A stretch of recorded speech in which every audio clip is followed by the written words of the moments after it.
Πόσες φορές έχεις πιάσει τον εαυτό σου να περιπλανιέται ο νους σου, στο παρελθόν που δεν μπορείς να φέρεις πίσω ή στο μέλλον που ακόμα δεν υπάρχει?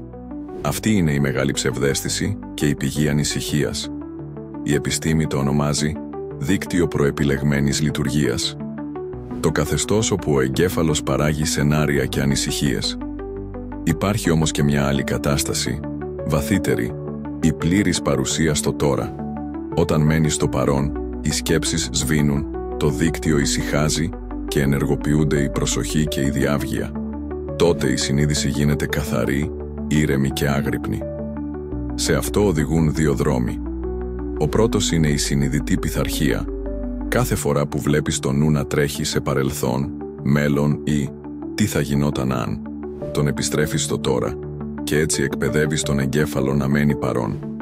Ο δεύτερος είναι η ανιδιοτελής αγάπη. Δεν είναι συναίσθημα, είναι κατάσταση ύπαρξης. Όταν ο άνθρωπος γίνεται ο ίδιος αγάπη, εισέρχεται φυσικά στο παρόν. Η αγάπη δεν αναλύει το παρελθόν, δεν ανησυχεί για το μέλλον, δεν ζητά αιτίες, απλώς υπάρχει. Οι άνθρωποι σε αυτή την κατάσταση είναι πιο ήρεμοι, υγιείς, δημιουργικοί και επιτυχημένοι, γιατί η συνείδησή τους εστιάζει στο εδώ και τώρα.